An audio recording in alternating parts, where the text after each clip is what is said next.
The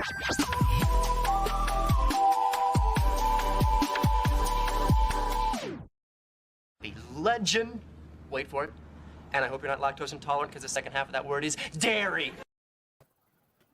Yeah, that's the perfect description for our news. But welcome back to Mad Men with a Box, to our weekly live stream. I'm joined as ever by my fellow hosts. We have right above me, Sixth Doctor Appreciator Jimmy. To his left, we have 13th Doctor theme enjoyer Professor Pixel, and as always, our recurring guest. To my proper left, we have, I don't know, 5 Doctors lover, Landry Q. Walker. You had to think about it for a minute there. I was like, what did he do? What did he not like that we liked? He's the Disney Plus Obi-Wan Kenobi lover. But he is. That's not Doctor Who related. I can't throw it in there.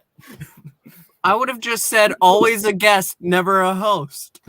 He's a Fun Police fan or something like that. Fun Police. Oh no. Jesus. I can't remember the actual name of it right now. Happiness Patrol. Happiness Patrol fan. Happiness Patrol. The 2 Doctors enjoyer. So we're gonna see the recurrence of the Candyman. Was he called Candyman? Candyman. Yeah, we've said it 3 times. Exactly. That's actually who Neil Patrick Harris is playing. I was gonna say they're gonna cover him in candy for this, right? Yes, obviously. But as I think everyone knows, our biggest news that is literally just our news for today is that Neil Patrick Harris, Barney Stinson, Doogie Howser, best friend of main character in Starship Troopers. Yep. Is going to be in Doctor Who's 60th anniversary as the Doctor's greatest enemy who ever lived. So I know he'd be great as the Master, but I feel like that's kind of a stab in the back to Sasha. But I don't. Did you see what the Master said? What did he say? The Master, John Sims, said "ever?" ? Oh yeah, he did. He said, and then said ever. Yeah. And then RTD replied, "For now." So this is the Doctor's deadbeat dad, right? That's yes, right. obvious. Ulysses, depending on the universe, Ulysses. No, okay. So originally he wasn't a Time Lord, and then now he is a Time Lord. Is from what I'm hearing. Well, a lot of the theories go with the emojis because whenever they announced David Tennant's return, or when they announced Ncuti as the Doctor, they did heart plus whatever, and they did a box, and then they did a box on its side, and now it's a gem, a diamond. But actually, there's a character that is pretty well known, kind of well known. I don't know, but he's also called the Crystal Guardian, and that really leans into what people are theorizing. I think what I heard originally, I think it was from Theories, if I'm not mistaken. I think he's the one who brought to my attention that originally the Toymaker was a Time Lord, and then later on they made him into one of the eternal celestial things. The Celestial. He was a Celestial Toymaker. So okay, the thing is, when they were making the episode that debuted the Celestial Toymaker, the original plan was that he was going to be of the same species as the Doctor, the unnamed species of the Doctor at the time. But then they decided to change it. But in expanded material, I think it's the book Divided Loyalties. The Doctor and a few friends, they decided, we want to see if the Toymaker is a legitimate being. Does the Toymaker actually exist? So they go to the land of fiction. They find what seems to be the Toymaker, and they accidentally wake him up. And he possesses Raylon, one of the Doctor's friends. So the entire time, the Toymaker is possessing a Time Lord. And in that book, Raylon regains control by using up every regeneration to burn his body out. And then his Watcher becomes the new body for the Toymaker, so he's contained. So who knows? still technically, I guess, if it's a Watcher, he's still technically using the body of a Time Lord. But is he in the land of fiction? Yes. No, I mean like for this new series because For this one, who knows? Oh, the master of fiction. So here's the thing with the Toymaker though. Like with, I just listened to, was it yesterday? I think it was yesterday. Solitaire, which is an audio drama. It's one of the first companion chronicles that's an actual full play rather than just an audiobook read out. And it is between Charlie, the 8th Doctor companion, and 6th Doctor companion, technically, and the Toymaker. And it's a brilliant audio drama. But there, the Toymaker kind of says that he's otherwise. He says that if he's destroyed, that ultimately he will come back with a new face, maybe, new this or that, but if his essence will survive and it will continue. So it could be something along the lines of a Time Lord that's mutated. I don't know. But you listen to that. I listened to Lone Centurion Volume 2 again. So good. Well, that could be the thing because in that version of the Toymaker is portrayed by David Braille. Yep. He voices him in Nightmare Fair and Solitaire. I think they get someone else for Magic Mousetrap, but so that could be the thing. He's either taken a new body or just has a new face. I'd be down for it. We haven't seen the Toymaker in TV for like what, 50 years? 50 Is the years? Toymaker strong enough to be a 60th anniversary villain? yes. Yes.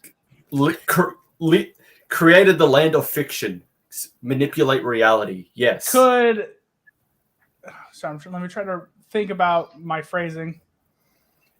Could the David Tennant we see in this be the land of fiction version of the Doctor, and Ncuti Gatwa be the one come in and figure it out? Why is this so hard to accept? We're getting Tintin, guys. It's He a dumb is. theory. I don't like that theory. It's Dumb. It's fact. Facts don't care about your feelings. These are facts. But we're in a land of fiction. What if Tennant is playing the 10.5 Doctor? Yeah, no. Pretty much. Or if this is the land of fiction, what if Jodie is regenerating, but the Toymaker interferes and starts to mess with her as revenge, making her look like, or putting her into a world where she was still 10. Donna doesn't have her memory wiped. What if that? I mean, it's the land of fiction. Is the Celestial Toymaker strong enough to get rid of the last 5 years of Doctor Who canon? I hope. And if that's true, I am all for it. I think every idea that we all have here will end up being wrong, but but that said, I'm very excited to see Neil Patrick Harris in this role as somebody who grew up in an era. I think I was a teenager by the time he showed up playing Doogie Howser, and I despised him and everything about that show. I can't think of an actor that redeemed himself so much so quickly, and is absolutely one of my favorites. And seeing him anywhere near Doctor Who, if you had told me this when I was like 16 years old, I would have flipped this table over. Now I'm celebrating. I would just very Landry, happy. He was still Doogie Howser then.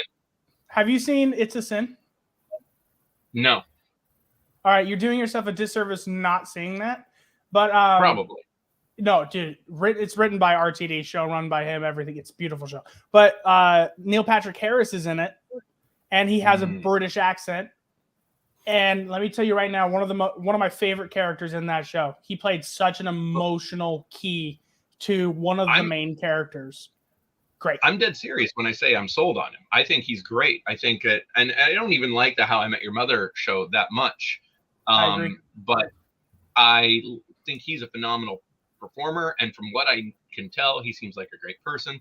Maybe I'm wrong. I don't know the guy, but if he's not playing, the Celestial Toymaker. Who Yeah, who else could it be? it's Because going to be someone we don't know. It's going to be someone. It's not going to be the Master. It's not going to be the Monk. It's not going to be somebody from the past. It's going to be something, some new existential kind of threat. Like this is going to be. It is the Toymaker the because we prop- already saw there was With a the prop sense of that style. there was a prop on set that said Toymaker of the Year. So I mean, it is pretty much confirmed. Celestial. Oh, I didn't know that. Well, fine. Yeah, He's well, Toymaker. Yeah. Or he I has was it. going to get into that. Start showing the actual set photos because there are a lot of leaked set things. there are This- lots. This knowledge, this foreknowledge that you have forced upon me, goes against everything I stand for. Yes, Um, we are ruining everything. It's so weird. We are getting more content for something that's not coming out until next year instead of the actual episode that comes out this year. It's very strange. It would be great if this all ended up being fake. Like they just was. I mean, none of this it's was real. RTD. He's thrown in fake leaks yeah. before. It'd be brilliant. I would not, given that his company is doing 98% of it, 99% of it. I wouldn't be surprised if he decided, let's just film some fake scenes just to mess with everyone. Absolutely, he should. He should be. That's what they're probably going to do that because that's what Marvel did for their trailers. So I wouldn't be surprised if we see fake scenes in trailers. Yeah. Well, And, to be you fair, know, that could but also also, just be stuff they cut out because that Let's look at happens the a lot. 50th anniversary, and how many micro shorts did we have? Yes, this could be the Celestial Toymaker. Maybe this is a 3-minute webisode. We don't this. May not be the plot of the 60th. That'd This be may a just baller webisode. Well, yeah, but a lot of them actually were the ones for the 50th too. So I could totally see that happening. I hope they go in as deep. Well, currently the main thought process is that there's going to be 3 specials next year. It's going to be a set of 3 specials, all revolving around Ten and Donna before Shooty arrives, which, according to leaks and stuff, especially with how things are panning out with set leaks that we're going through right now, that definitely seems to be the case. And it could be wrong. It could be all fake out. I think that to do a major fake out like that, though, listen, a new enemy is always nice and fun. But when you lean into it this hard and then you subvert expectations into some random new face, that doesn't gel well with me. No, wait, pause. Don't leave that photo up there. That Okay. bottom where it says West London, the number on the bottom right is the phone number of Martha Jones from when she was on when she was running with Tenet. Weird. So and from what I heard from a different source that there was rumors that Freema, I don't know how to say her last name, Agyeman. Yeah. Martha could be returning. She's in talks to return. So, Right here. see? My God, you guys dig deep. All right. So, You're welcome. well, we know Wendy. Mickey's not coming back. She got a divorce from him. Yeah, good. Yeah. We'll never see Mickey again. We'll never see him again. Yeah. Gone. Don't say But it, the, Pixel. but Don't the say it. thing is, I feel like it would have to be the Toymaker, just like from everything we're getting, because the big descriptor about Neil Patrick Harris's unnamed character, his unnamed role, the greatest enemy, the Doctor that has ever lived for the Doctor. So that really narrows it down to either like someone personal, like the Master, or the Daleks. Valyard is another one I heard. Or the Valyard, literally the Doctor's Well, the worst enemy doctor himself. themselves. Yeah, That was my thought. Was Neil Patrick Harris is playing a future version of the Doctor? That would that's be evil. really cool, but it wouldn't work out. Oh, well, because that Valyard is his last regeneration. So Well, no, he was between. between That point. 12 and 13. Oh, I'm wrong. Okay, my bad. Yeah. From the understanding of what the Valyard could be, there have been explanations thrown in from the extended universe all over the place, from even Trial of the Valyard. But the idea mostly rests with the concept that the Master proposed, that he's an amalgamation of his darker selves between his 12th and 13th regeneration. So leaning into that, it sounds like it's an aspect of the Doctor, almost like the Dream Lord, but not actually the Doctor themselves. I have a question. This is a little side thing. Pixel, do we have on our account the Trial of the Valyard? Yes. All right, it's good. I'm going to be listening to that tonight because I kind of want to hear more, learn more about the Valyard. But can you pull up the dancing sequence between Neil Patrick Harris and David Tennant? Of course. I already had that up. Thank you. I just need to make sure I pull up the dancing and not the fight. This is what's weird for me. Could this be the land of fiction if it out of nowhere, like David Tennant and Neil Patrick Harris just dance? It just could be just a random. And there's a lot of smoke. Yeah, he's pulling him in. The Doctor isn't dancing along with him. He's quickly trying to get away. There's chaos happening around it. The Doctor is obviously like worried and confused, and Neil Patrick Harris just comes in and just starts dancing with him as like either to taunt or distract him. Yeah, it's like this either feels... if he's the toy maker, he's reveling in this. Which is yes. I need to watch that. What season and episode is that? Because I don't know. You're not going to be able to. So the Toy Maker, the Celestial Toy Maker, the whole story is available in its audio form. They do not have the visual for 3 of the 4 episodes. Really? Yeah. What Doctor was it under? So I'm guessing it's a first. Really? Yeah, that's cool. They're digging that deep to bring back an old. Oh yeah, no, he's a Hartnell. Yeah, I have a new theory though. He's not about him not being the toy maker. He is the world's biggest Doctor Who fan, and he's there to destroy everything because he's very unhappy. They brought back the guy from Love and Monsters. I really like Love and Monsters. You're the only one, Landry. I'm sorry, but I know. I'm the only one who liked that really good episode. Look, people are going crazy all around London in this area. Like, some people are running away. Some people are holding up signs and they're like swinging it around. Yeah, this doesn't feel Land of Fiction to me. I think it's the toy maker in the real world.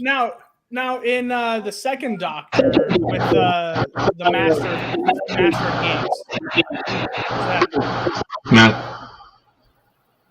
is it good now? Okay, it's good. Now it's the Master of Fiction. Could this be a version of him? That's what I said earlier. You don't even listen to me. Why am I here? Stop it! Master of Fiction. Yeah, no, I don't think so. I think it's going to be something.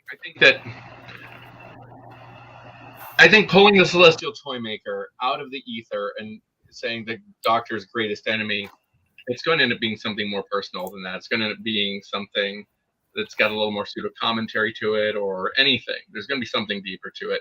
I think. Wait, we'll see. I might agree if I hadn't listened to Solitaire, because when you hear like just his obsession with setting up these games for the Doctor, it's really something there that I don't disagree. But the final the Celestial Toy Maker come back. The final we're thing hardcore fans. I think it's going to be something that appeals to the masses more. So, last thing I'm going to show is right here. This is one of the signs that seem to be near the shop.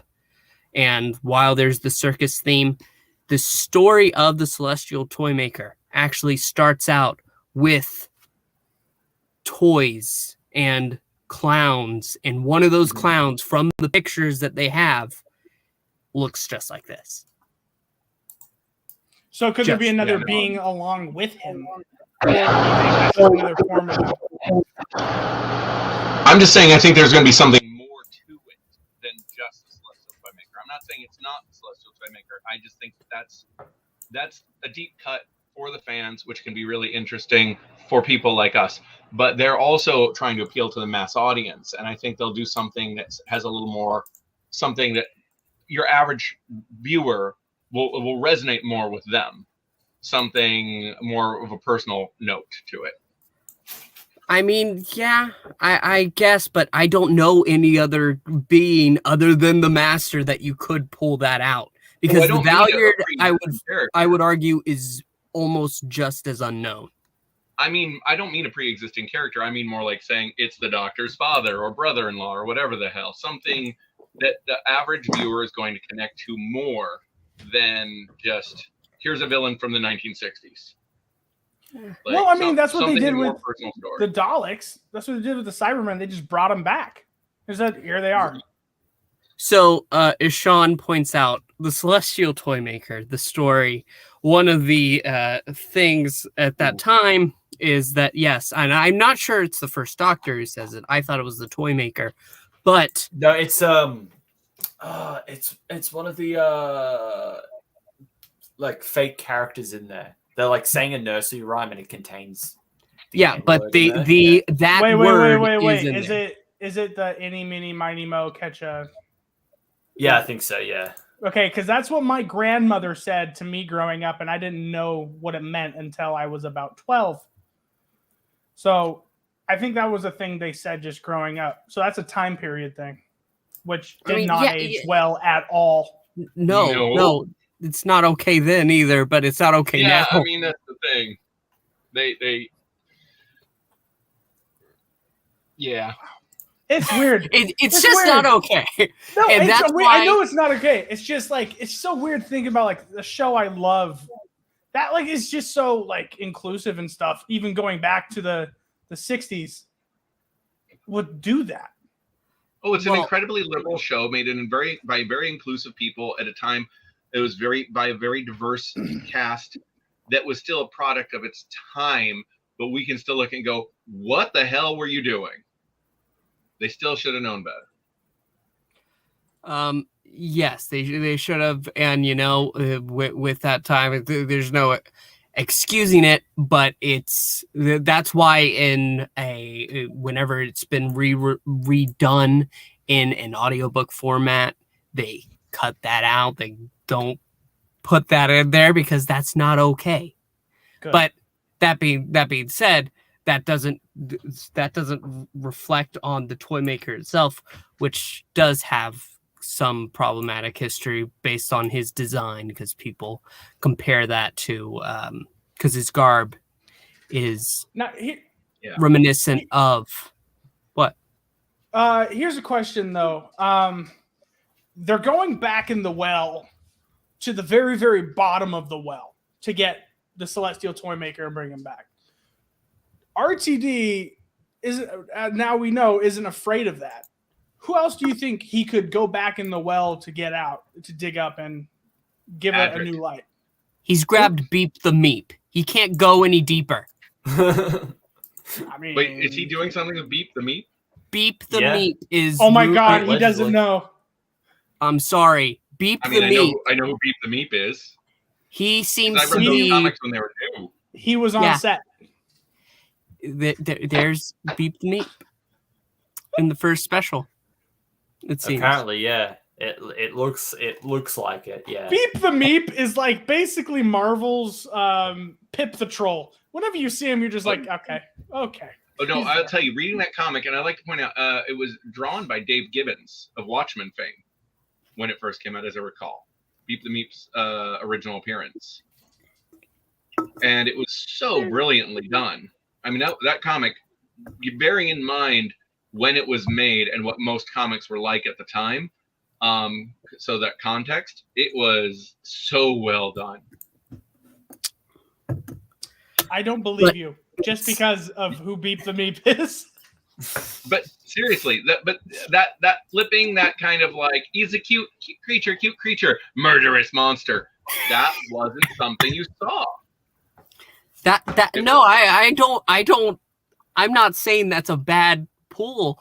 I'm just saying because I know we all know quite a bit of who.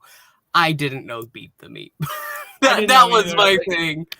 I heard Beep the Meep and I was like, what? That one was, I think I was 11 or 12 years old when that comic was coming out and I was buying it.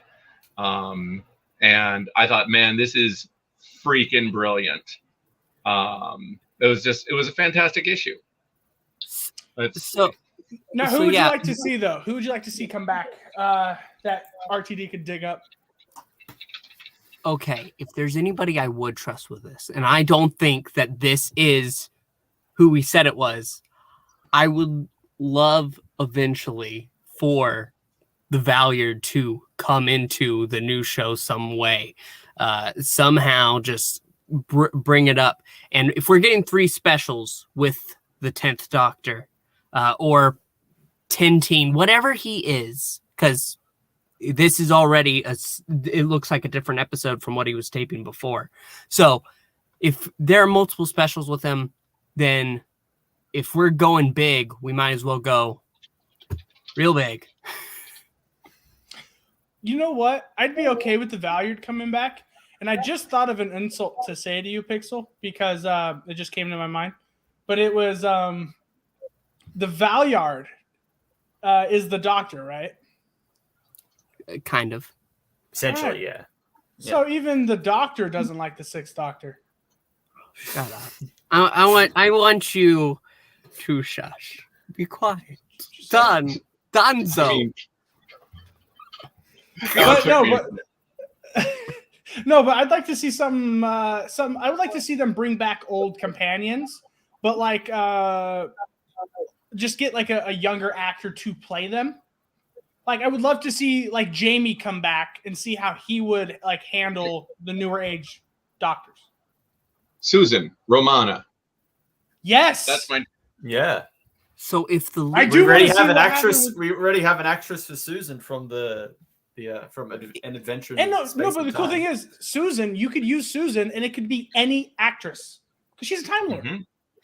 Yep. I do have to say, small note: if the leaks are to be believed, which most things are pointing that way now, they just seem to be leaning hard towards it. There is rumored to be a major classic companion to come back in the final special of 10. Jamie. Turlo.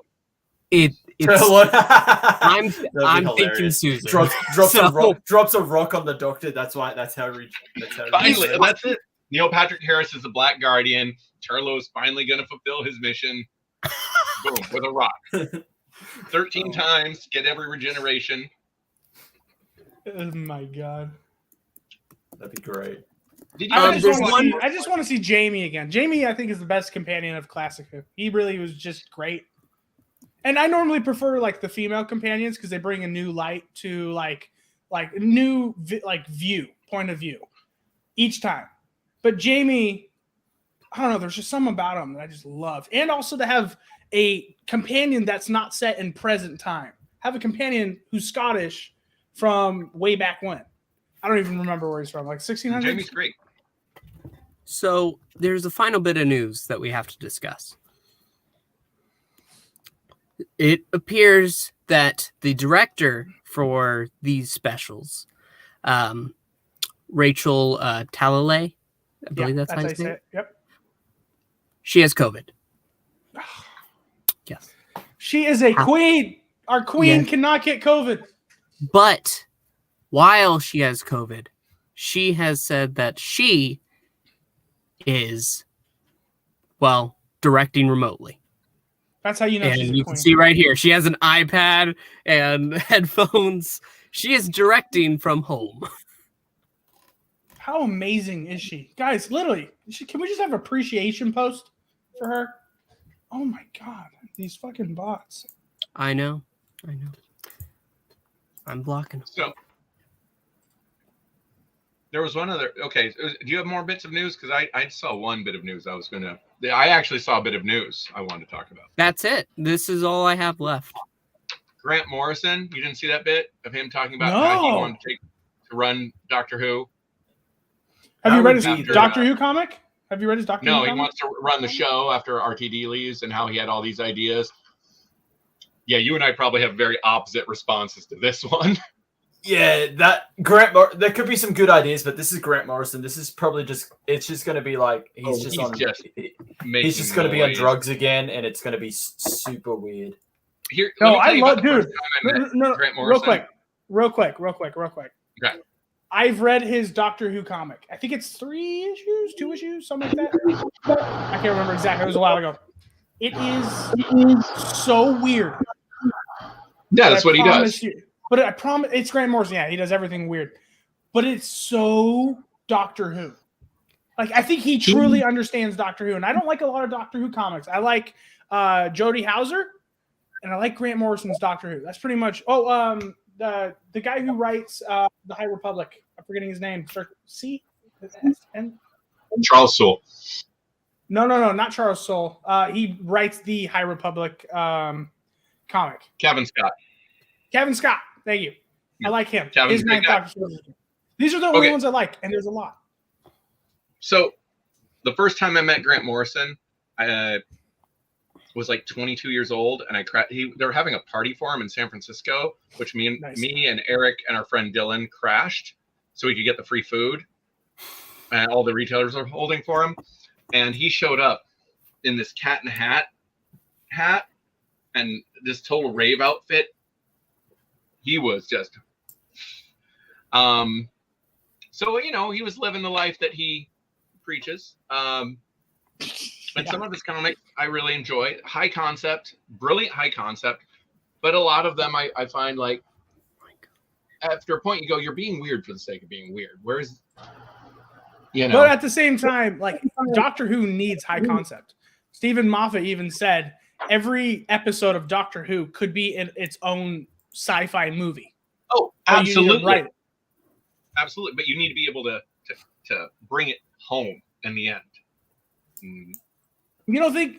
Oh, okay. I see what you're saying. You're not a big Grant Morrison fan. I think he's done some really interesting work. Did you read his All-Star Superman? In fairness, he did say I was the best writer at DC at one point, so he's a big fan of me. Hey, there you go.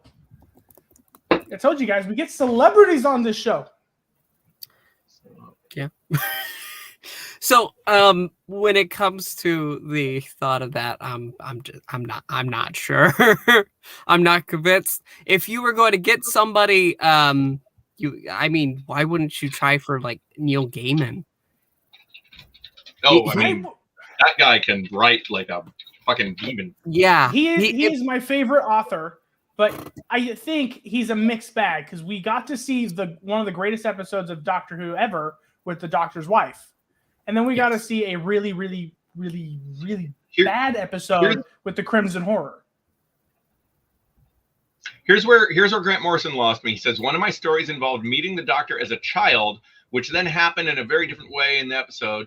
That was just it. I don't want to see the Doctor as a child. Yep, totally agree. You lose me right there. So, like, that's when I say high concept. That's high concept for you. Like, I agree. Really high for that concept. I mean, there are moments like that peek through, like in Listen, whenever Clara like grabs a hold of the Doctor as a young boy, his ankle, and then and Listen speaks. Yeah, that was okay with me, like that. But I don't want to meet him as a character. Look at me, I'm Little Doctor. How do you do? No. It's something Russell T Davies like when BBC tried to get him to do a show about the adventures of the young Doctor on Gallifrey. He's like, no, let's create the Sarah Jane Adventures instead. Yeah. Which was brilliant. It was a very shrewd, smart decision of him. The Doctor needs to stay mysterious to a degree, and that's something I will never forgive Stephen Moffat and other writers for. Tearing the mystery away is a mistake character. What's that? Oh no, I don't. Isaac, plus, you're right there. It wouldn't particularly be interesting as a show because from what we hear of the Doctor about his youth, even though he was one of the smartest in his class, he just did not conform to the rules. It's like, so what is just every episode him going to be breaking the rules and suffering no consequences because he hasn't left Gallifrey yet? He was very rich. He was very rich, yes. So the show will be entitled Bratty Rich Doctor. Bratty Rich we Doctor. Oh my wanna gosh, see it's Doogie Howser. Now I know who he's playing. Yeah. No. He's playing an early version of the Hartnell Doctor. So Whoa, that's a cool theory. That would be fun. I don't want to see the Doctor as a kid, just in general. But like I said, if we're talking about comic book writers who want to come in and run the show, I don't think Grant Morrison is the best choice. But I don't have enough. Neil backing Gaiman to would be say the that. best choice. Neil Neil would be Gaiman, fantastic. while he said a while ago that he did not want to run shows, he then went ahead and did another season of what's it called? Good Omens. Good Omens. So if you Hold up, if you're going to get him, Hold up. He didn't write that. It But was isn't he a adapted from showrunner? his work. I don't know if he's the showrunner, but it's literally, he already had it mapped out of the second novel of Good Omens that he was originally like gonna write with Terry Pratchett, but then Terry Pratchett passed away, so he never wrote it. But when season 2 came around, he was like, you know what? It might be time to adapt this outline of the series that we had already set up. American Gods, it was another showrunner, I believe, but he is a producer on that. Pretty sure. He has my favorite novel by him is being adapted right now called Anansi Boys, and it connects to Doctor Who because Azir Salim, the director for Flux, is actually going to be directing it. So I'm excited about that because I think his direction was really good. Also, we should go ahead and address, since we're talking about Neil Gaiman, we might as well address that they are doing a Sandman show, and Jenna Coleman's on there, and that's the only reason that I really have to watch the show. But I Not have the to. fact that it's just Sandman, one of the greatest. Yeah, there's I don't know how well it's going to adapt what I've read, which isn't much. Dollhouse. I don't know. To be fair, I'm not a big fan of it after Dollhouse. And from I what don't I know. hear, it goes all the way up to Dollhouse or right after. I can't remember. I disliked every issue of Sandman in general until I got to the end, which recontextualized it, and I loved the entire thing. I think Neil Gaiman's brilliance comes with his ability to take a story and throw all these parts out, and then at the end pull them together in a tightly knit narrative and make you go, oh, everything you did that just seemed like nonsense matters. But I had to get to the end to see that. So wait. To the end of the Sandman full run, or the first? Yeah, the whole thing. I mean, Neil Gaiman has to be that good to keep you going through a series you're not liking. He's one of the best of all time. I'm just getting into the comics industry, and I'm like, this is a book I need to read. I need to know. Everyone loves it. Let's see why. And I think it really pays off. I think he's really just that good. But it's like my feeling about James Robinson and Starman. And one of the reasons I don't like books like Preacher. If you can't end a story well, then you can't tell a story. Yeah, that's fair. But I thought, wasn't Preacher only supposed to be like a certain amount of issues until it was selling good and then they kept going? Or am I mistaken? I don't know. I don't know. I tried watching the show and I had to stop whenever. I want Neil Gaiman to come back for Doctor Who. I want him to guess right again. Book and shows are different animals. There's almost no similarity between the two, in fairness. So, like The Boys, they do that a lot with his work, don't they? They just go ahead. Well, they should. It's like Alan Moore said about Watchmen. If you're going to adapt it to the screen, it's a comic book about comic books. It's a book. You then make a movie about movies. Adapt it, really adapt it, change it, make it appropriate for the medium. these 1-1 translations with adaptations shouldn't happen. That's one of the things I like about the MCU. They go ahead and they let things be different. You want to know why I hate myself a little bit? I do. I want to know why. I'm a Neil Gaiman. I'm a Alan Moore purist. So if you change something in an adaptation, I get really upset about it. And what they did with the Watchmen TV series, I loved. But I hate myself because it's not Alan Moore's Watchmen. Yeah. Chris. Well, I guess, Alan Moore would agree with you because it's Alan Moore. Chris. All right. So we are done with our legend, wait for it, dairy news about Neil Patrick Harris joining Doctor Who. Can't wait to see it. It's, we're getting so much news for something that comes out next year and nothing, literally nothing for Jodie's final episode. And that's why it's getting a lot of hate from the Jodie Bros. And then, let me tell you, it's like that's not Russell's fault. No. It's BBC because they can't promote shit. Let's call it as it is. They're fans of Thasmin. That's all they're there for. Can I finish? What? Can I finish? It's not RTD's fault. He waits to the very, very, very last minute to announce, only because they're going to be spotted on set literally the next day, as we saw with Yasmin something. Finney? Yasmin Finney? Yeah, Yasmin Finney. She was on set literally the next day, and we saw pictures. Neil Patrick Harris, literally on set. This was announced yesterday, I believe.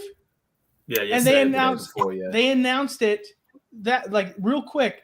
And today he was on set, and we saw pictures, and it's his birthday, and so they put out a tweet. Like it's literally to the very, very day before we're going to see it. So I don't know why people are getting really upset over it, even though it's taking the spotlight. My guess is because we know it's going to be good. You know why. You know why. We know why. People who are fans of Thasmin are solely there for Thasmin. And I feel very sorry for them because they cannot stand excitement for Doctor Who when it can get in the way of what they imagine is perfection, which is Thasmin. And it's I just feel bad for them because Chibnall doesn't care enough to make people care. He's given up. He baited them. He brought these people along, and unless he delivers something that brings it home, he gave people who feel underrepresented a scenario that made them feel like they were going to be seen and then didn't deliver on it. He baited them. And that's something that there are communities that are, marginalized to such a point. They don't feel they're getting what the screen time they deserve. So either don't do it at all or don't bait them, Well, I agree with that. I agree with what you're saying, but I'm saying the people that are attacking RTD basically at this point they're saying I don't know why I did that. They're saying that because this news is coming out, it's getting in the way of the centenary and it's getting in their way essentially because they're wrong, but that's the thing. They're totally wrong like that, but I kind of get why they're angry. I think this is just like the linchpin in their anger of the queer baiting. Because we almost saw Jodie Whittaker and not Jodie Whittaker, the 13th Doctor and Yaz get together. I would have been okay with that. But the fact that you teased it and then nothing going on, don't say a word about it, people, it's like built up anger. It's just they're built up anger and like they finally have something they can even somewhat get mad at. So they're just releasing it all. Yeah. And which isn't fair or reasonable, but I do get where it's coming from. Yeah. And also just blame the BBC because they don't know how to promote anything. Because they don't promote anything. Because they don't. Like, This is just RTD himself doing it. And then the BBC accounts are like, okay, this is what you want to announce, we'll do it. But BBC themselves won't do anything for the centenary, which is actually closer to coming out than RTD stuff. BBC keeps it so secret to the point where it actually hurts their franchise. Because except for the times when stuff should be a secret and then they leak it, like, oh look, the original Cybermen are back. Oh, we're seeing Legends, the Sea Devils. Okay, yeah, I didn't know that was coming. Cool, thanks for leaking that out. Yeah, jeez, there's like so much. I don't think they know how to market anymore. That's why I think. That's like Ashan says, they promoted Series 11 like crazy, then gave up for Series 12. Because he knew what reaction he was going to get when he wrote what he wrote. He knew what he was doing. He didn't care. And I would guess that he doesn't care now. That's why Legend of the Sea Devil, even though there was promotions like on Roku, which I guess some people use, they do, but it's nothing. It's a nothing burger of advertising. Nobody. Actually, we're looking in the wrong places. Okay, let me jump on Bebo. Let's see if there's news there. I'm gonna check out Quibi. Give me a second. Quibi, yeah. No, Sean's totally right. BBC was the ones who leaked John Sims coming back to play the Master. Yeah. They didn't say that as a surprise or anything. But you know, it's. I mean, I would have been surprised. I was surprised. Back then I was avoiding all of it, so I had no idea. That was nice. Welcome. Even if I try to avoid it, I still see it. So yeah. Welcome to being a YouTuber, Landry. Nothing's secret anymore. I know. I mean, it's at some point you just give up the fight, though, right? Like you can't avoid the spoilers. I really do miss that because I think back to the before the internet Doctor Who. You had no idea. I had no idea when a regeneration was going to occur, and that meant it could happen any time, which meant any episode the Doctor could just die. Because there was no freaking internet to tell me when it was going to happen. It just happened.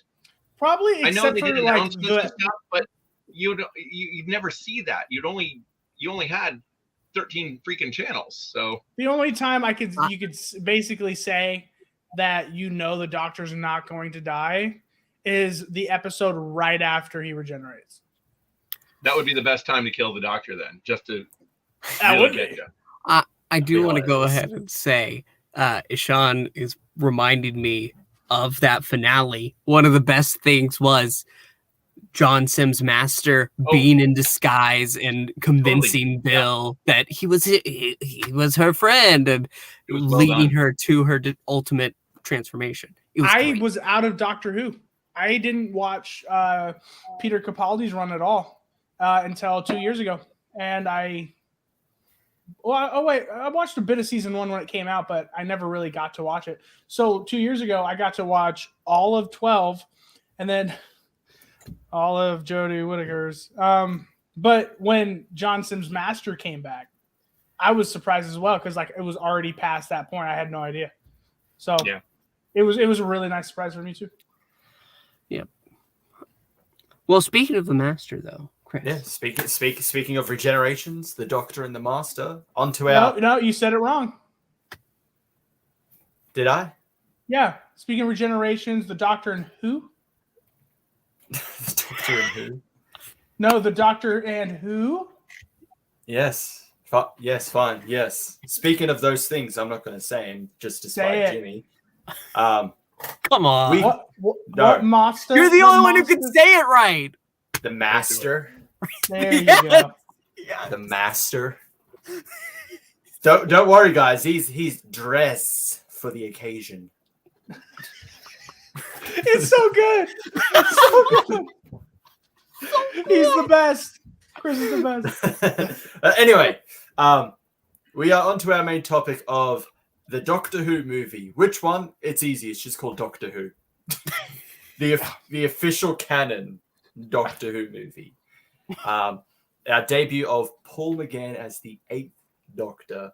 So for those who have not seen it, you probably should. It's not bad, but the 7th Doctor is transporting the remains of the Master back after he's been exterminated by some weird sounding Daleks. Yeah. It was very kind of off. It's like, yeah, we can't get the actual guy, so let's try. But the Master has escaped. It was all part of his plans. Forces the Doctor to crash land in San Francisco of 1999, almost the year 2000. And the Doctor is shockingly just gunned down. Walks outside.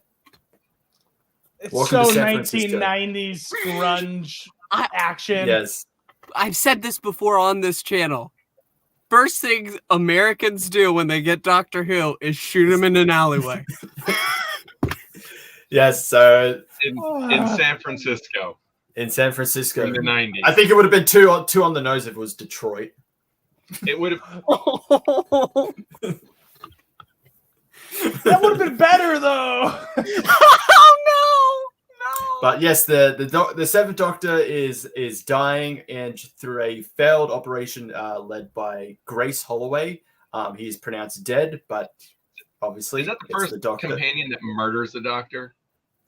I think so. Yes, we can't really count Turlough because he failed. Our future companion almost kills the Doctor. He eventually regenerates. The Master takes over. No. Rose Tyler. No. This is Rose Tyler's before, after this. No, but this is before. Yeah, okay, wait. But This is before 1996. Yeah, a I little know. bit before. Okay, so I guess Rose is the second. Rose is the second. Yes. But the Doctor regenerates and the Master gets a new body for himself, a body for special occasions. That is of Bruce, portrayed by Eric Roberts. That was their stipulation. I found out they needed a big name actor for this movie. Julia Roberts' It's brother. Yes, so they got Eric He Roberts. is not a big name then, though. I mean, did anyone? Yeah, I they just didn't wanted know. a name that Americans knew. I have to argue this. It would be a lot more relatable for me. Anybody. I'll say, as relatability, I was running around San Francisco in the 90s, and that didn't seem much like San Francisco in the 90s at all. You didn't even encounter the triad? Not at every once, point? strangely. You know, they do have Chinatown in pretty much almost every And major it's big most- city. They have a Chinatown. I can only tell you about the San Francisco one. It's peaceful and quiet, and you don't get gunned down in alleys very often. But this Do was you get- 1990s. And I was there. I think you're wrong because I saw it in this movie. I'm pretty sure I was. So No, but That's- this is a good one. Okay, when I first watched it, I think I listened to the criticisms too much, and I wasn't a big fan. This is my second time rewatching it. The actual say it's been over a year, and you know what? I kind of like it. I really do. I don't like the very ending with the what's the heart called again? The Eye of The Eye of Harmony. Harmony. Thank you. I kept wanting to say Horizon. I was like, that's not it. But Eye of Harmony, I didn't really like the ending with that because I thought the Master would have done something more clever than try to destroy the entire world. That was just a little bit too mustache twirling. I'm going to destroy the entire world. Well, that was kind of an afterthought because his main thing was just to get the Doctor's body. Yeah, oh yeah, I know. But like, it all came down to like it can destroy the entire world. Yeah, it I can, like that. but he doesn't really care about that because he has the TARDIS and he can just fly away. Yeah. That's fair. Who cares about Earth? The Well, Doctor. the Doctor does, but not the, Master. Doctor. Doctor. That's what he calls himself. The Doctor. You know, I can't say doctor anymore Doctor. because I always want to say it with like a British accent. Doctor. Doctor. Doctor. He's the Doctor. Doctor Who. okay. So who wants I think- to go first with their thoughts? Jimmy, do Okay, you want to continue? this is my Or second Pixel? time rewatching as well. Go But ahead. I Go ahead. haven't seen it since the 50th anniversary. So what, 2013? Wow. So I watched it first then, and this is my second time watching it. I was really not a fan of it the first time. This time, it was definitely quite something. It verged on goofy all the time, but it was enjoyable. It was far more enjoyable. We still ignore the half human bit as always, but when he kept saying it, I forgot how much they said it. When he kept saying it, I had to be like, no, we ignore that. Push past it. I loved the Master. He was absolutely hamming it up, but it was so fun. It was definitely after Ainsley, jeez. Just to go to this, I loved it. I loved that. It's not perfect, absolutely not, but you can have a good time with it, and that's what's important.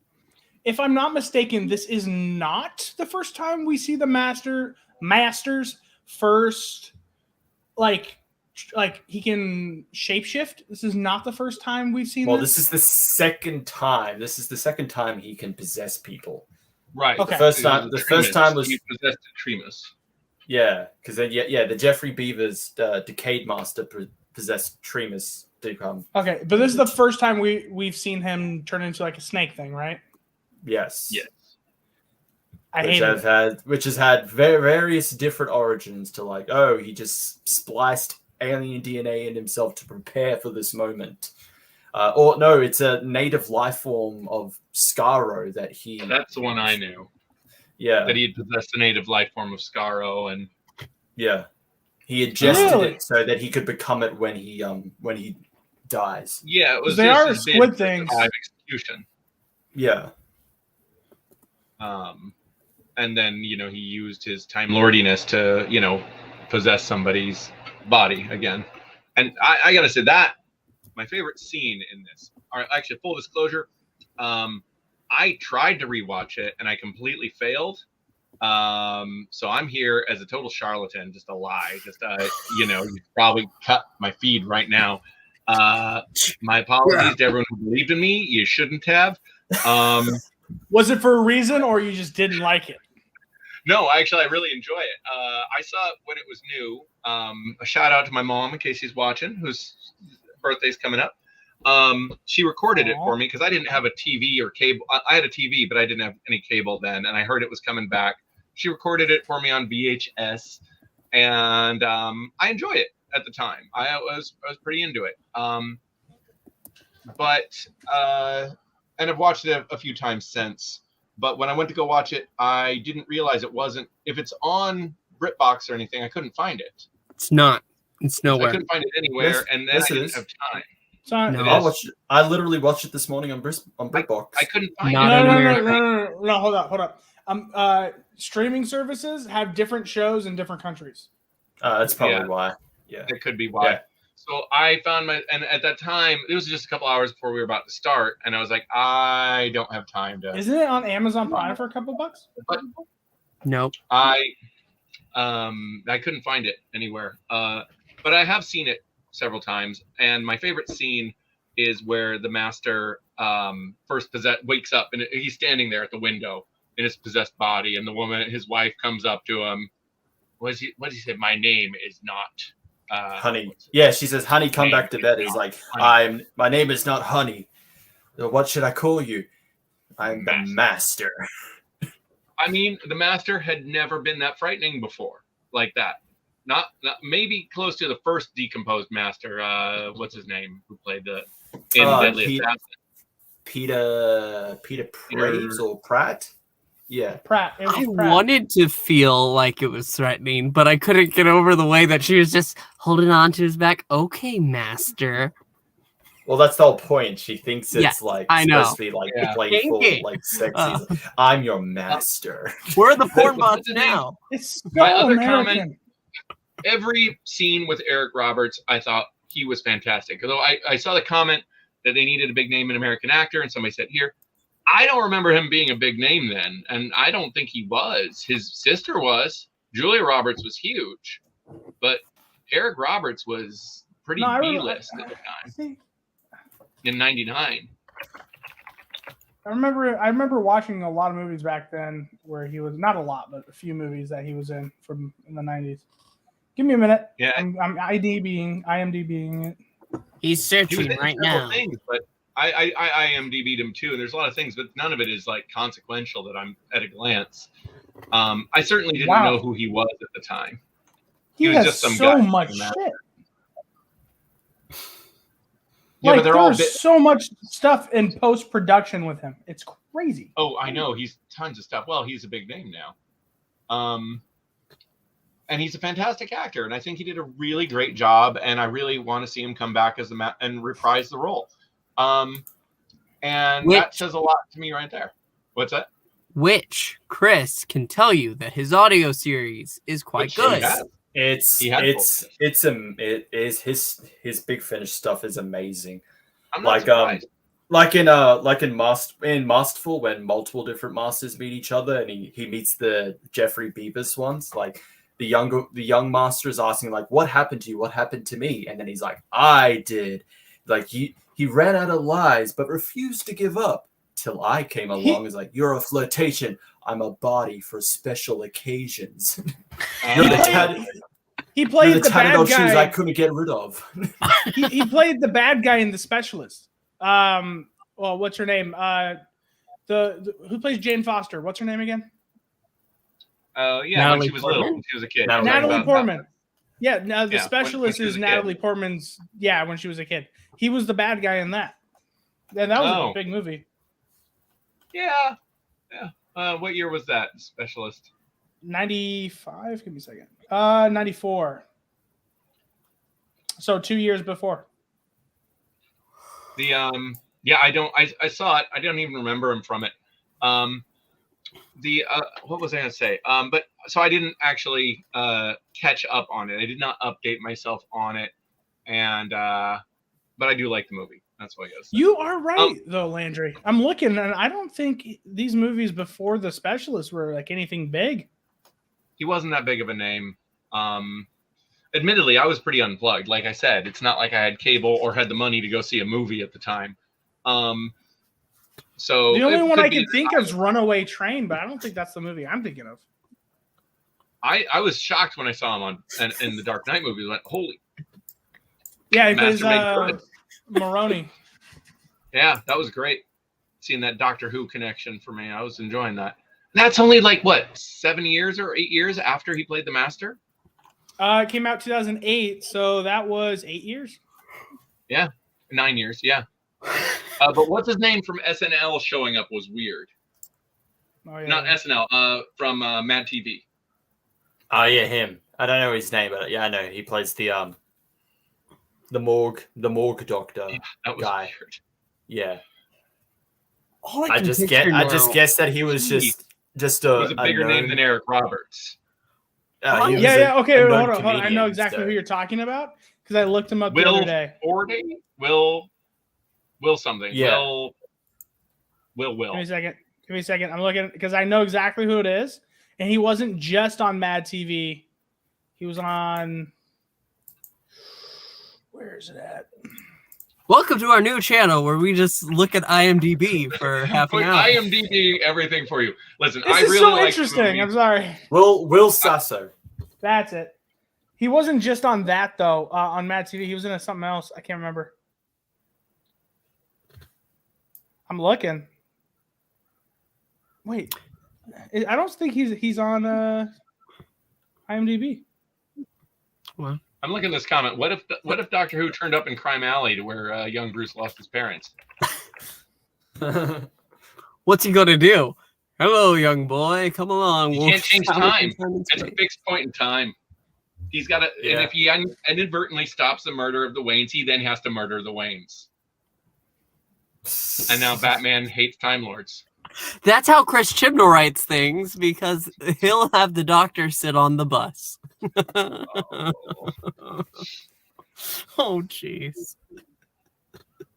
Anyway, all I can think of right now is Eric Roberts laughing as the Master. So great.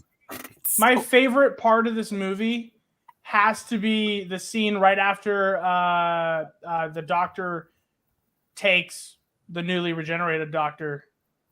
I keep wanting to say the other way.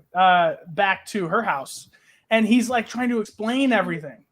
And he's like talking about Paganini and like how he wrote some Puccini, Puccini, and how he was writing some music, and he goes, "It was so sad." The way he said it was so sad, like you could really feel like he really felt sad. It was like, man, I think Paul McGann was really underrated here. Like he deserves more credit than he gets. Yeah, absolutely. Also, fun fact. He says, when he says I have 12, he says I have 13 lives.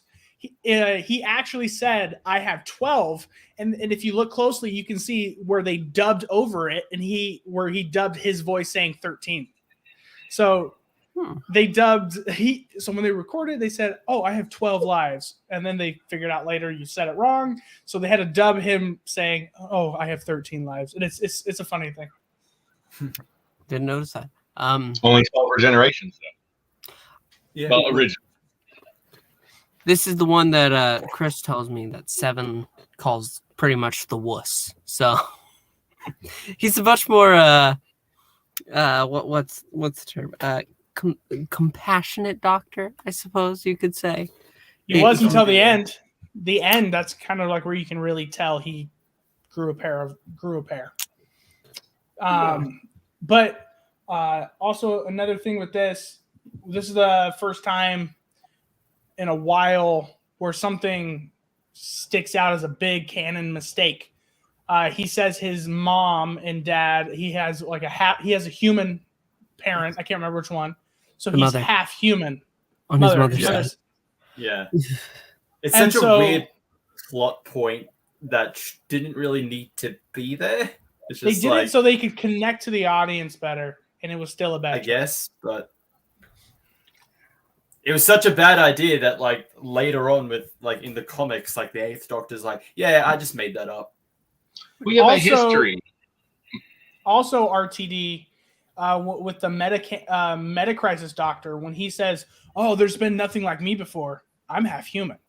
That's another thing saying, no, that's not canon anymore. Yeah, he said it. Yeah. But this is a thing that does keep happening in Doctor Who. You have producers or directors who come in and decide we need to shake it up. We need to make it different. We have the Seventh Doctor is actually, maybe he's not a normal Time Lord. Maybe he's some more powerful ancient being. Then we've got, the Doctor's half human. And then we have in the more recent canon, once again, something very similar to what we saw with Sylvester McCoy. We've seen it 2 of these 3 times. We've seen it retconned out of existence. We'll see what happens with this third one. But I think ultimately Russell T Davies had the best take on the Doctor, which was the Doctor wasn't the focus. Rose was the focus because the Doctor Rose is a stand-in for us, and the Doctor is best when the Doctor is mysterious. The more you explain, the less interesting the Doctor is. It's funny that you say that, though, because you can see that quickly changes whenever Rose is taken out of the equation. Because even with Martha, and she does do great things in her time, the Doctor is the focus and gets risen to the status. And that's his whole story arc. The 10th Doctor's story arc is that he goes too far due to the trauma of the Time War.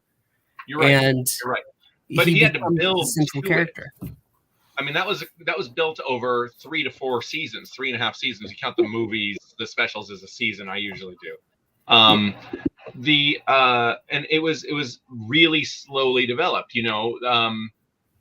but that's basically it. You have to earn it in story. You can't just jump to that bit. You've got to build your way there, and they did that by making in the Eccleston one.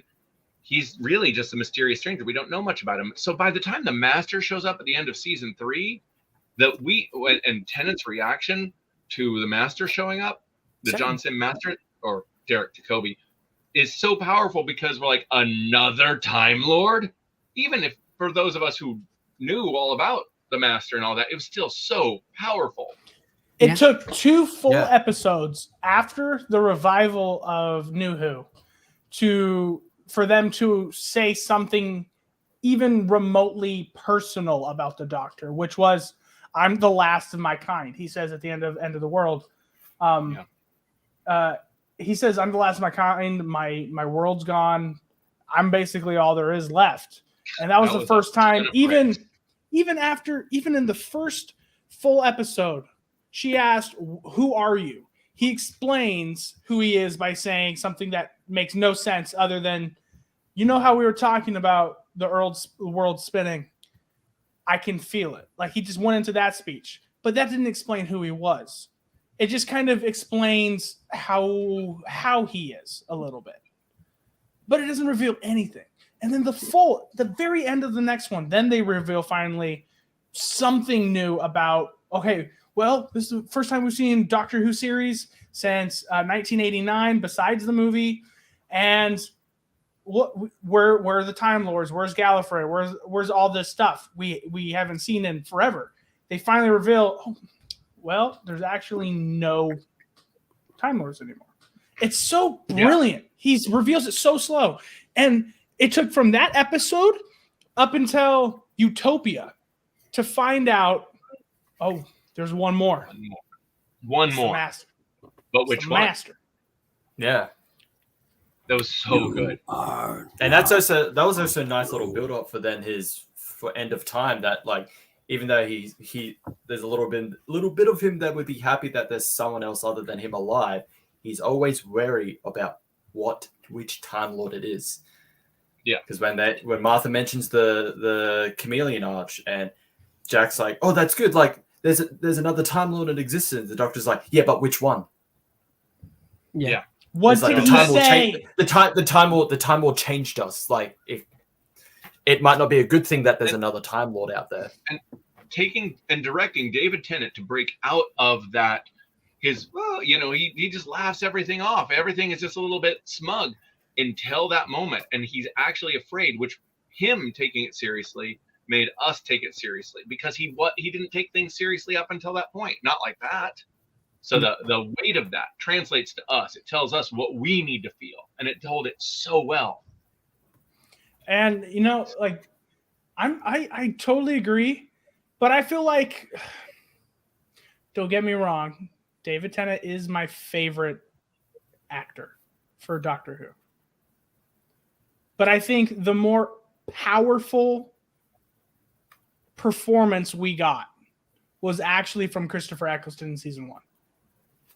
Because you really felt the horror of what he went through every episode, even if it's for a minute. Yeah. There's a moment with him where a line he says, I think Rose says, "Are you okay? How are you?" And he says, "Not bad, been better." It's in the last episode, I think, of his. And every time he's like dismissive or like joking around, it's with this hidden pain underneath, this weight, which is what he was the Doctor with PTSD, more so than Tennant. I really wonder if Russell T Davies intended Tennant's entire arc to be Eccleston. It was. I was told it was supposed. Okay. From what I hear, it was. He only wanted one Doctor throughout his run, and he was going to end it with the regeneration that was left open. Okay. And then he was going to end the show, but then the show did really well, and then he left, and they got it. That doesn't sound legit to me, but okay. No, that's what I was told. He was going to end the show. I brought it back just to end it. Okay. You know what? I think I read it in his book, the final chapter. I believe it. I mean, a good story has an ending. The best stories have endings. And most shows that RTD does are small shows that are limited series. And then also, if you remember the Metacrisis Doctor, the Doctor points out, he's me when you met me. Like, he's That's just right. nothing but he's nothing. He's not held back. He hasn't had that time to develop with Rose. So yeah, that could possibly be true, because the whole point of, like, as we see in the 50th anniversary, the 10th Doctor is the man who regrets. Yeah. So he's still kind of dealing They with all, it. in the 50th anniversary, they said that too. They said that again. that the Doctor before Tenet was the one with the pain. I think it was something similar to that. Like it was. Yeah. I can't remember exactly what it said, but they reiterated that again. He's him before you met me, sort of thing. Yeah. This has nothing to do with Doctor Who the movie. No, we've just completely converted. Slight tangent. He takes slight over tangent. everything. Look at it. It's my fault for not watching it. Little bit. I'm so sorry. I think we should do ratings though. Like I haven't even given my thoughts, Pixel. Oh, What's go going ahead. on? Go ahead. I'm sorry. You do this every week. You told me. Yeah, to. Pixel, how dare you? You wait until you're the last one, Chris. I can't help that. Jeez, Pixel. So, Later, he takes all your lines. So, Doctor Who the movie, which I have the novel for, the novelization. Is that the Nice Target little one? thing. Yep, the Target one says right up the. You're top. still going to send Right. me the Rose one, right? Oh, I don't have that. I did Oh, no, order the the fi- Dalek. The I do have 50th the, anniversary. You're going to send me that Oh. one, right? No, I'm keeping the 50th anniversary one. I appreciate you sending me it. No. But I did order the Dalek one. I got that one recently. Have you started it? Dalek. No, not yet. I want to see what the differences are because there are slight differences with the novelizations. But the actual movie itself, I enjoyed it. I love Eric Roberts as the Master in this. Very underrated, and thank God Big Finish brought him back because it showed how much we could have got like a great Master. They really go into the whole. Yeah, he's American. So what is he? He's an evil businessman now. I love it. Absolutely love it. But the movie itself, I enjoyed it very much. I like McGann as the role. There are faults with it. It is very American trying to replicate something British, which I think was what they were trying to go for. Not like on the scale of like the 4th season of Torchwood, Miracle Day. That felt very Americanized. Like this didn't feel like Torchwood. This felt like this is America doing it, and that's kind of jarring.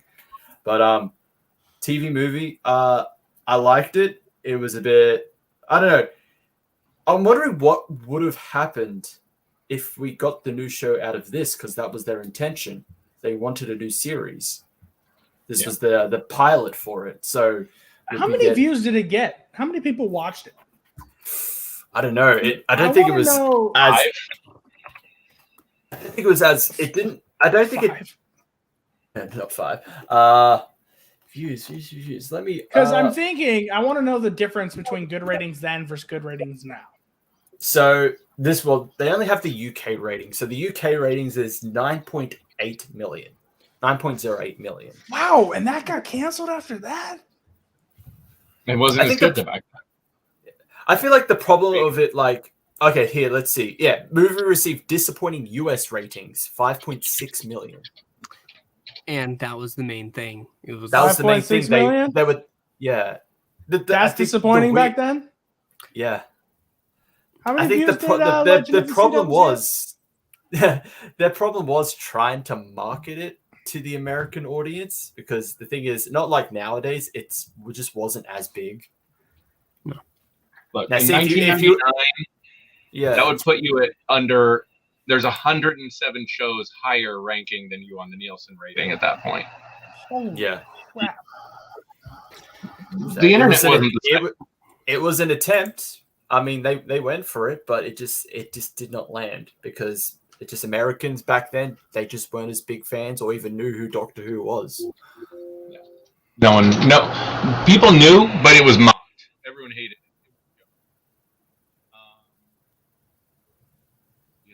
Because it was a guy in a long scarf, and everyone made fun of it. Of course. long scarf. You should show up in the background of The Simpsons. Be like, oh, it's that guy. They stole the Bill and Ted time machine idea. Yeah. You'd hear that one a lot. Yeah, you hear that one a lot. Yeah. I hate that so much. Well, to be fair, they got kind of, well, at least with Bill and Ted, they got thrown into a corner because the original idea was they were going to use a van because they were a band. But then Back to the Future, it's like, yeah, we can't use a vehicle too. Even though Bill and Ted was written before Back to the Future. Even Bill and Ted was written before Back to the Future. So they technically had the original idea of using a vehicle as a time machine. I didn't know that. But because it took so long for them to make and Back to the Future came out, it's like, I don't know, let's use a phone box. No one's done that before. Yeah. So what's your I don't rating? remember people liking the show in 99. Yeah. I liked it. I give it a high rating. Did you give it your rating, Chris? Did you? No, I'm guessing, I assume we're just going from right. Jimmy, Pixel, you, then me. Oh, Jimmy. You can. Oh, Choose Do it. I give it a high 7. I think there was a lot of flaws in it, but not so much where it takes away from the essence of Doctor Who. And Paul McGann's great. Eric Roberts is fantastic. And to be fair, I really like the redemption arc with the companion. The what's his name? Lee. Lee. I really like Lee. And the doctor, female doctor. Grace. I'm horrible with names. Grace. Fantastic. Female doctor. I can't. I actually have to agree with Jimmy though when it comes to my ranking of this. It is a 7 out of 10 for me. That doesn't, with its flaws clearly there, I'm able to also enjoy it. There's a lot of elements to enjoy. The actors did a great job, but some of the problems you can't ignore. But 7 out of 10. That feels solid to me. Technically, I'm going to agree, but that's only because I'm going to go with a 7 out of 10 for a general rating. But if I was rating this in 1999 terms and what was on TV at that time, this is an 8.5 for me. Compared to stuff that's on TV now, it's like a 5.5. So it ends up sitting at a 7. But for when it was made, I think it was way ahead of its time. I think they really knocked it out of the park in 1999 terms. A lot of those aspects feel really dated now, though. But they really landed it with Eric Roberts as the master, and Paul McGann as the doctor. Both fantastic performances from both of them. Yeah, it would have been interesting to see where it goes, except for their spider Daleks. Have you guys seen those designs? Yeah, I've seen those designs, yeah. I have not, and I don't want to. Not the best. That's my 2 cents. I also, Chris. just before Chris gives his ranking, one day I'm going to have to make a list of all the ways that Landry rates things because he had like 3 different ways to rank this movie. And then the last one that we did, he also had like a couple different ways. Just going to have to make a list. Fine by me. That's fair. All right, Chris. On the Sunday, rankings, man. I'm going with everyone else. I was going to go with it anyway, but this is a theme. So yeah, 7 out of 10. It does have a lot of flaws. There's a lot of aspects I don't like. The half human stuff I just did not care for. It was such an unnecessary tidbit. Look at the retina of his eyes. He's the Doctor is half human. Like, just because it's a plot point to access the Eye of Harmony, it needs a human. Like, That makes no sense. It was made by a Time Lord, so why would it need half a human? Yeah, exactly. Like, but Paul McGann is the Doctor, fantastic job. Eric Roberts is the Master, fantastic job. I like the companions, everything. But yeah, 7 out of 10. Enjoyed it. We haven't even talked about it. First time we've all agreed? I think maybe first or second time. It has to be in the low numbers. So I will say, we haven't mentioned thoughts on the new TARDIS at the time. The console. Beautiful. I loved it. I like that. I dig it. Precursor for later ones. I really dig the gothic look, except for the cloister room. The cloister room looks too different. It's like we need a gothic for the console room, It but for was- the cloister room, it needs to be medieval It was with mixes of gothic. It was an homage to Tom Baker's later console room. Oh, the The second auxiliary. That Yeah. was so bad. I love that console Tom room. Baker's wooden one is first- so bad. It's I loved it beautiful. when it first showed up. I was like, "What is this? There's But it's another so- it's console cramped. room." It's a At little least cramped. it's not the honeycomb. At least it's not the honeycomb. That's what we can say about all the console rooms. At Which least one's it's the not honeycomb? I love the round thing. the one right now. Oh yeah, no. the crystal ones. Yeah. The crystal one. It's crystal all dildo. yellow and it looked It's like too dark. yeah. At least with this one, it's gothic, but we can still see stuff. It's not That's everything's in probably- shadow. That's Have you probably guys seen- typical in general. Have you guys seen Jodie Whittaker's console room toy? No. It's a small little toy of the TARDIS console. It has the crystal, but the crystal wasn't designed well, and so it Oh. looks Oh. like a man's. I'm looking. At No. We don't need to talk about the phallic shaped things that the 13th Doctor has. Yes, and it, She has far it, too many. it Thoughts, does move yeah. up and down. It does move up and down. Well, it just doesn't. It just. I appreciate what they were going for with this organic grown quality. It just didn't work out. It Phrasing. looks badly made. You know. No, it's well, organic and grown. Well, you know, I have to say that when it comes to the matter of a natural look for the TARDIS, I don't like it either. I hate coral. I hate the coral of 9 and 10's TARDIS and How the do we mute 11th someone? Doctor's first. How do we mute? How do we mute? No, you can't mute me. I'm tired of feeling like this should be natural. No, I love the colder You hear look. it? He's gone. Yeah, he is gone. Thank God. Yeah, no. Because- The most important madman was is just the saying grunge that he would phase. give the movie an 8 out of 10, though. So yeah, I mean that's not bad either. It's good. It's fair. I think it's fair. it's Yeah. fair. But the best TARDIS room I think is 11's first one. It's That's a- my I like favorite. that It's one. so beautiful. It's actually the 12th Doctor's second one, where he has the bookcase up right up the stairs.